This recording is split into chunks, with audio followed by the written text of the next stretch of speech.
नमन करते हुए मनुवाद की रीढ़ की हड्डी को अपने जूते की ठोकर मारकर तोड़ने वाले ऐसे पेरियार रामास्वामी नायकर जी के चरणों में नमन करते हुए लंदन में जाकर जनरल डायर की छाती में गोली मारकर अपना नाम शहीदों में शुमार कराने वाले सरदार उधम सिंह जी के चरणों में नमन करते हुए ये शोषित पीड़ित दबे कुचले समाज में शिक्षा का बीज रोपित करके उन्हें शिक्षा के मार्ग पर आगे लेकर के आने वाले, उन्हें शिक्षा का महत्व समझा करके समाज की मुख्य धारा से जोड़ने का प्रयास करने वाले ऐसे महामना महापरिनिर्वाण प्राप्त राष्ट्रपिता ज्योतिबा फूले जी के चरणों में नमन करते हुए हमारी माताओं बहनों में शिक्षा के प्रति जागरूकता का बीज रोपित करके उसे प्रफुल्लित करने वाली, महिलाओं में आत्मविश्वास की गंगा फूंक कर उन्हें पुरुषों के समकक्ष कंधे से कंधा मिलाकर के आगे बढ़ने की प्रेरणा देने वाली ऐसी हमारी माँ माता सावित्रीबाई फूले जी के चरणों में नमन करते हुए जब फूले दंपत्ति को घर से निकाल दिया, मतलब उनके ही माँ बाप ने घर से निकाल दिया क्योंकि वो शिक्षा का काम कर रहे थे, ऐसे में महामना राष्ट्रपिता ज्योतिबा फूले और माता सावित्रीबाई फूले जी को अपने घर में आसरा देने वाली, अपने घर में सहारा देने वाली ऐसी हमारी माँ माता फातिमा शेख जी के चरणों में नमन करते हुए पूरे उत्तर भारत क्या पूरे भारत में नीले रंग की क्रांति का परचम फहराने वाले, इस छितरे हुए समाज में तेली कमोली खटीक धीमर चूड़े चमार रहीर महार कुहार हजारों जातियों में बटे हुए समाज को बहुजन समाज नाम की माला में मोतियों की तरह सहेज कर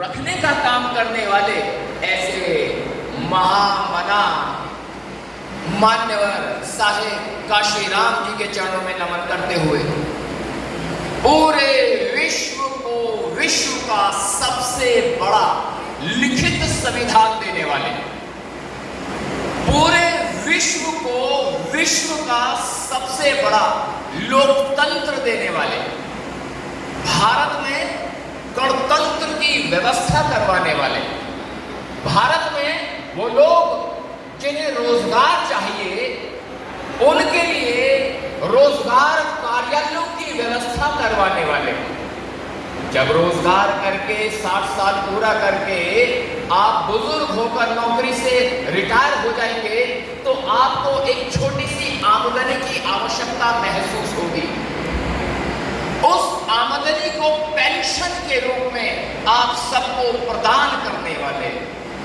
जब रिटायर हो जाएंगे तो थोड़े से धन की आवश्यकता होगी कि हम अपने रोजगार या व्यापार को बढ़ा सकें रिटायरमेंट के बाद, आपके लिए भविष्य निधि की व्यवस्था करवाने वाले, वो महिलाएं जो रोजगार में हैं उनके लिए प्रसूति अवकाश की व्यवस्था करवाने वाले, हीराकुंड बांध की संकल्पना करने वाले, केंद्रीय बैंक की संकल्पना करके द प्रॉब्लम ऑफ रूपी नाम की पुस्तक के माध्यम से अंग्रेजों को सिफारिशें दे करके केंद्रीय बैंक का निर्माण करने वाले, जो इंपीरियल बैंक होता था but no longer now it is called as the Reserve Bank of India. तो मैं कहता हूं भारत की आर्थिक रीढ़ की हड्डी का निर्माण करने वाले, द सिंबल ऑफ नॉलेज, बोधि सत्व बाबा साहेब डॉक्टर भीमराव अंबेडकर जी के चरणों में नमन करते हुए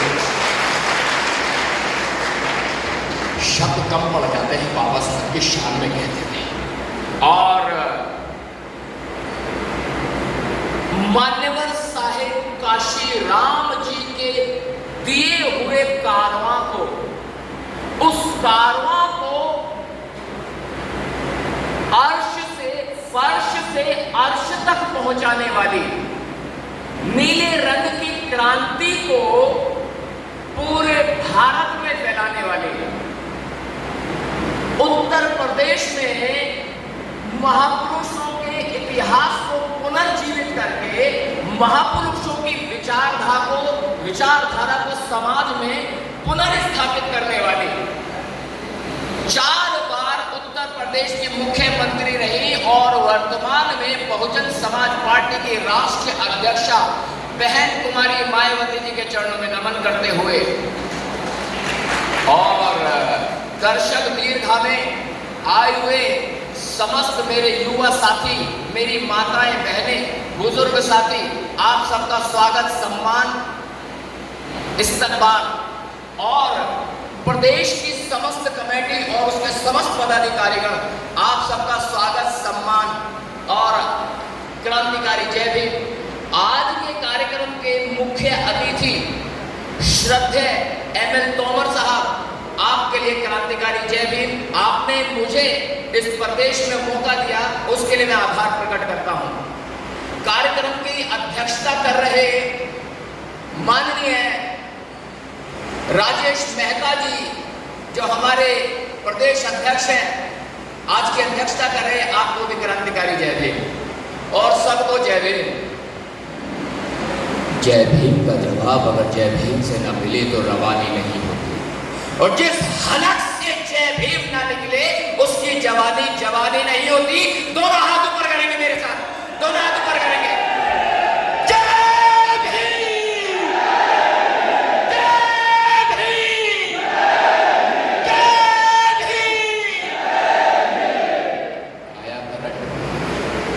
जब तक करंट नहीं आएगा ना तो बत्ती जलती नहीं है।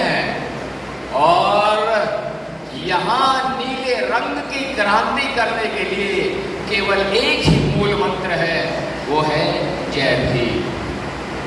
जय भीम से शुरू करेंगे और जय भीम पर ही समापन करेंगे। जय भीम ही जीवन है, जय भीम में जीना है और जय भीम में ही मर जाना है। बात बहुत सारी है, मंच सजा हुआ है, परंतु वक्ताओं की संख्या ज्यादा है तो मैं अपनी बात को संक्षेप में रखूंगा। बात उस समय की है जब भारत में अंग्रेजों को लगने लगा कि वो अब ज्यादा दिन भारत में रह नहीं पाएंगे, उन्हें भारत को छोड़ के जाना ही पड़ेगा।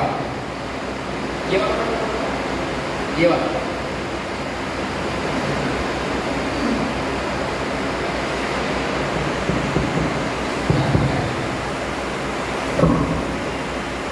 हेलो हेलो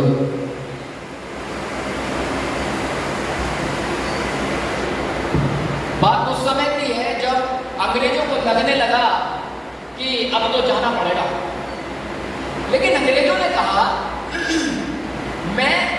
हम आपके देश को आजाद कर तो दें, लेकिन चलाओगे कैसे इस देश को?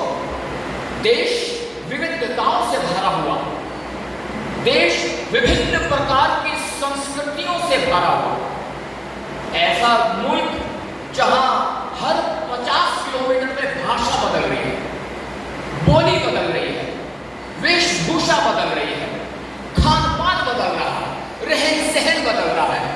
ऐसा मुल्क जो भाषा भेद में बटा हुआ है, ऐसा मुल्क जो जातियों में बटा हुआ है, ऐसा मुल्क जहां विभिन्न प्रकार के धर्म के लोग रहते हैं, इसे कैसे एकजुट करोगे? किस आधार पर हम छोड़ के जाएं? कम से कम एक अपना संविधान का निर्माण करो। तो सबसे पहले संविधान बनाने का मौका कांग्रेस के एक बहुत बड़े नेता को दिया गया। जानते उस नेता का नाम क्या है? नहीं जानते? उस नेता का नाम है मोतीलाल नेहरू। सबसे पहले मोतीलाल नेहरू को मौका दिया गया कि आप संविधान लिखें। उसने लिखा संविधान कुछ ऐसा लिखा कि उसमें वो सारे मनुवादी लोग जिनकी वजह से जाति व्यवस्था चरम सीमा पर थी, उनके पक्ष में जाकर के सारे नियम कायदे कानून बना दिए गए। शोषित पीड़ित दबे कुचले समाज और मुस्लिम भाइयों की पूरी तरह से उपेक्षा कर दी गई। जब ऐसा हुआ तो सबसे पहले विरोध किया बाबा साहब डॉक्टर भीमराव अंबेडकर जी। उन्होंने विरोध कर दिया कि ये गलत चीज है। अच्छा, अंग्रेजों को बाबा साहब की बात खूब समझ में आती थी, वो समझते थे बाबा साहब को।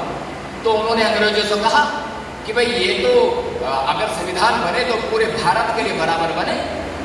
आपको 2 दर्जे का नागरिक बनाया गया और दूसरे मनुवादी लोगों को पहले दर्जे का नागरिक बनाया गया। तो बाबा साहब ने कहा यार ये बात तो ठीक नहीं है, 1 वोट 1 वैल्यू हो, सबको बराबरी का अधिकार मिले। लिहाजा अंग्रेजों ने उस संविधान को रिजेक्ट कर दिया। बाद में कांग्रेस ने उस संविधान को नेहरू रिपोर्ट के माध्यम से, नेहरू रिपोर्ट का नाम देकर के अखबारों में छपवाया, मैगजीनों में छपवाया, उसकी प्रति जारी की। लेकिन उसी समय एक बड़ी भयंकर बहस शुरू हो गई कि 6 करोड़ शोषित पीड़ित दबे कुचले समाज का रहनुमा कौन है। उस समय कांग्रेस मजबूत थी, तो कांग्रेस के लोग कहते थे कि मोहनदास करमचंद गांधी ही शोषित पीड़ित दबे कुचले समाज के लोगों के रहनुमा है, नेतृत्व करता है। लेकिन दूसरी तरफ बाबा साहब डॉक्टर भीमराव अंबेडकर थे। इनकी आपस की जो बहस थी वो अंग्रेजों तक पहुंची। तो अंग्रेजों ने कहा है mister doctor Ambedkar and mister Gandhi, this is not the right way to select who is the leader of this certain society. So you people decide who is the leader of these 6 crore people. आप खुद decide करो कि 6 करोड़ लोगों का नेता कौन है। तो बाबा साहब ने कहा अंग्रेजी हुक्मरान के लोगों माँ में और दाई माँ में जमीन आसमान का फर्क होता है।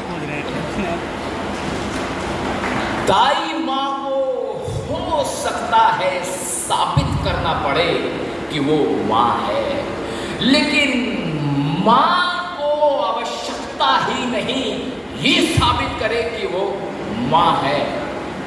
अंग्रेजी हुक्मरान के लोगों आप ऐसा क्यों नहीं करते कि लंदन से कोई कमीशन बुलाया जाए और वो आके खुद ये निर्धारित करे कि इन 6 करोड़ लोगों की आर्थिक स्थिति कैसी है। अंग्रेजी हुक्मरान के लोगों बुलाओ अपने आयोग को जो डिसाइड करे कि इन 6 करोड़ लोगों की सामाजिक स्थिति कैसी है। हे अंग्रेजी हुक्मरान के लोगों, जाओ और बुलाओ उस आयोग को जो ये निर्धारित करे कि इनकी धार्मिक स्थिति कैसी है। अंग्रेजों को बात समझ में आ रही थी।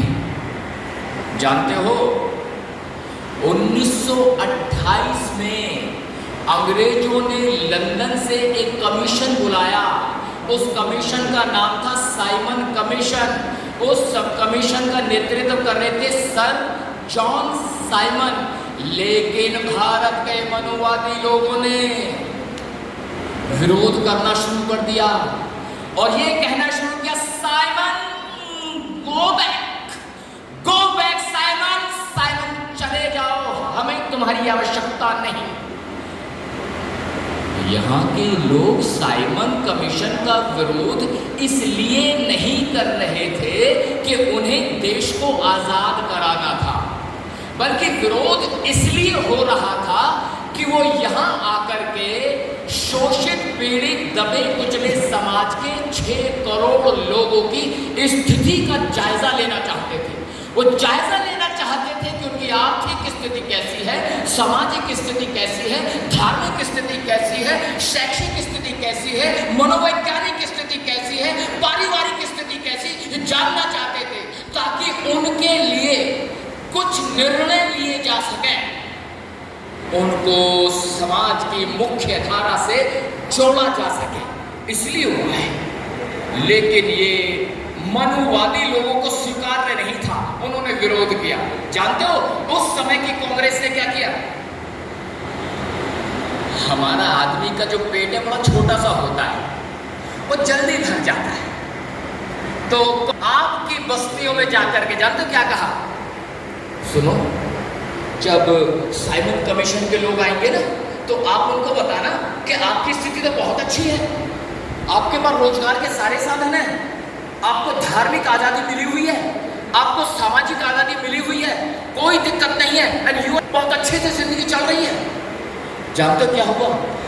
जब साइमन कमीशन के लोगों के साथ 6 फुट का व्यक्तित्व, नीला कोट, काले जूते पहनकर, लाल टाई लगा करके आपके मोहल्लों में गया, आपकी कॉलोनी में गया, जानते हो लोगों ने क्या कहा? हमारी स्थिति तो बहुत अच्छी है, हमारे पर रोजगार की कोई कमी नहीं है, क्योंकि कांग्रेस ने उनके सामने डाल दिए थे और उन टुकड़ों में वो बिक गए थे। बड़ा दिल दुखा, सोचने लगा, अरे मैं किन लोगों की रहनुमाई कर रहा हूं? ये वो लोग हैं जिनके लिए मैं रात दिन मरता हूं, खपता हूं, पढ़ता हूं, गली गली घूमता हूं, इनको एकजुट करने का प्रयास करता हूं, और ये चंद रुपयों में बिक गए। वो 6 फुट का शरीर, आंखों में आंसू डबडबा रहे थे, शरीर में सिहरन थी, किसी तरह से लड़खड़ाते हुए कदमों को संभाल कर बाबा साहब गाड़ी में जा बैठे। गाड़ी जा रही है धीरे धीरे। अभी गाड़ी में इसके शीशे में से देखा कि एक बूढ़ी मैया ऐसे चलती हुई आ रही है। उस लकड़ी का गट्ठर सर के ऊपर रखा हुआ है, और साइमन कमीशन के लोगों से बाबा साहब ने कहा, listen, just stop the car, just stop the car। He came down from the car, car से बाहर निकले, और 6 फुट का वो व्यक्तित्व जब उस बूढ़ी माँ के सामने आगे कदम दर कदम आगे बढ़ रहा था, तो बूढ़ी माँ घबरा गई, बूढ़ी माँ डर गई। उसे लगने लगा कि शायद ये कोई बड़ी जात वाला आदमी है, अब ये मुझे डांटेगा, अब ये मुझे मारेगा, अब ये मुझे धमकाएगा।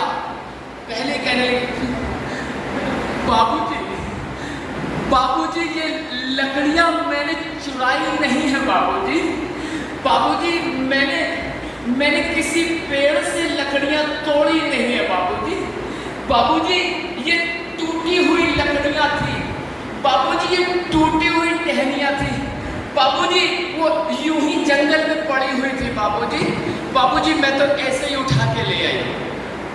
उसकी आवाज सुन के बाबा साहब डॉक्टर भीमराव अंबेडकर का करुणा से भरा हुआ विशाल हृदय करुणा से भर गया, मैत्री से भर गया, और कहा, मां तू डरना नहीं, मैं तेरा ही बेटा हूं।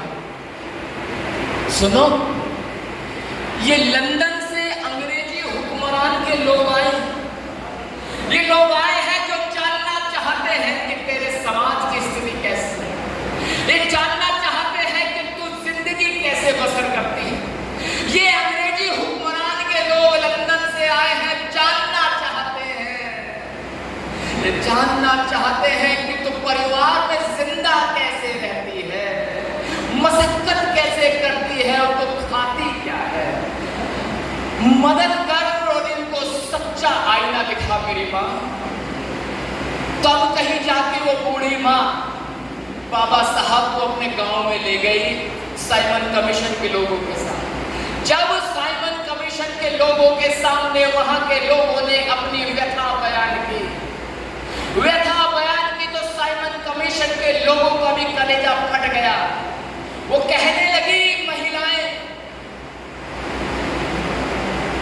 बाबूजी, बाबूजी पशुओं से भी बदतर जिंदगी हम यहां जीते हैं बाबूजी, वो तालाब देख रहे हैं, वो तालाब से कुत्ता पानी पी सकता है, सूअर पानी पी सकता है, कौवा पानी पी सकता है, लेकिन बाबूजी हमें पानी पीने का हक नहीं है बाबूजी। बाबूजी जब मेरा आदमी काम करने जाता है, काम करके खेतों पे आता है, तो कहते बाबूजी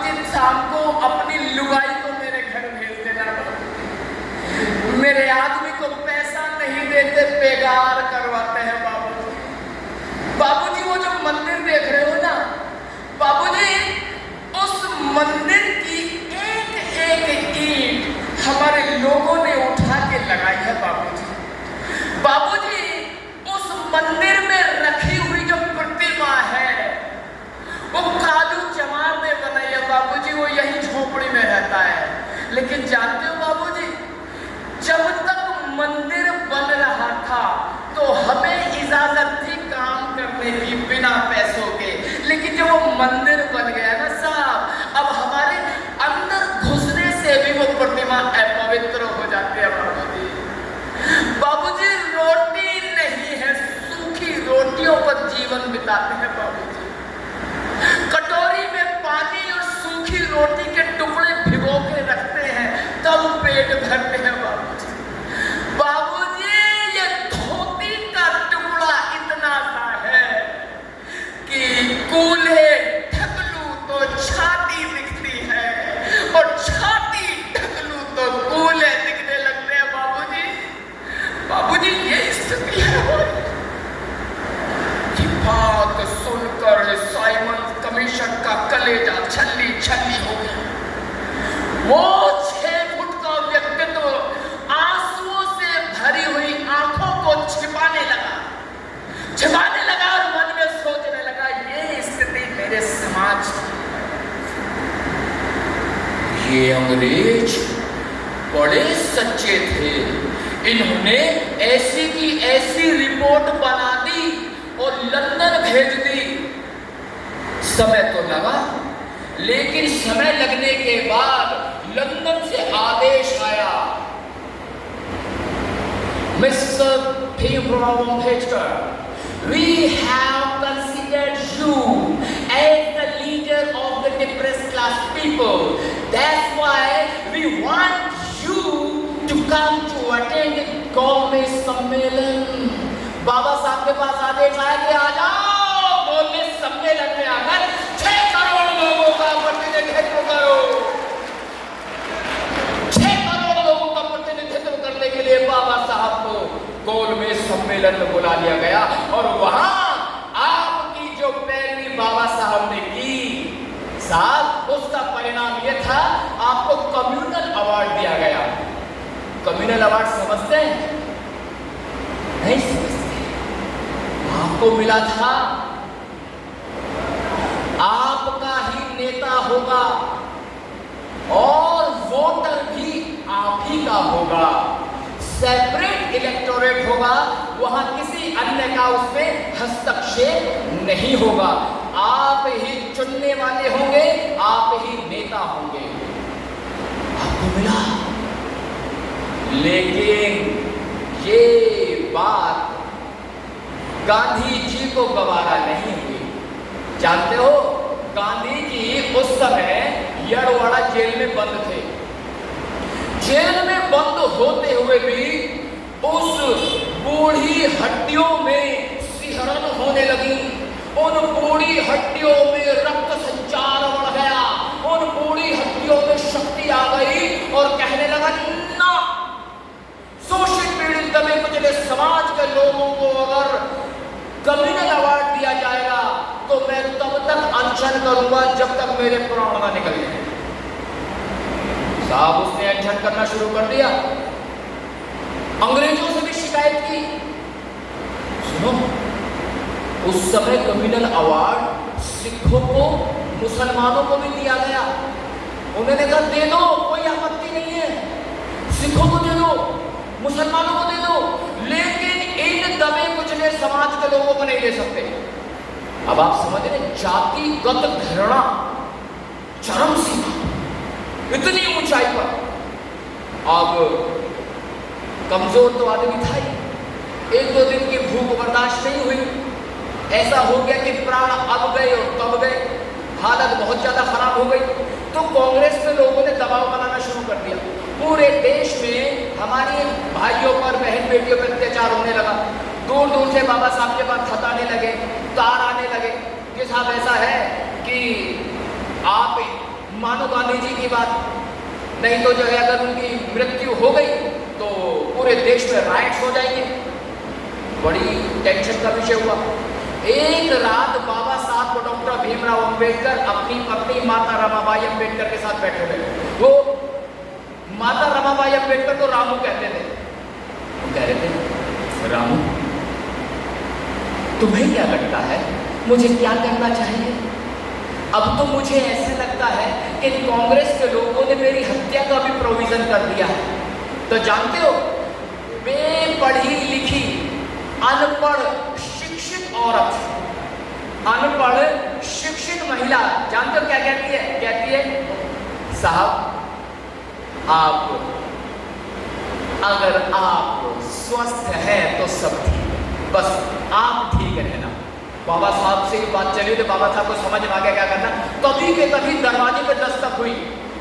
बाबा साहब ने जाके दरवाजा खोला तो जानते हो वहां कौन थी?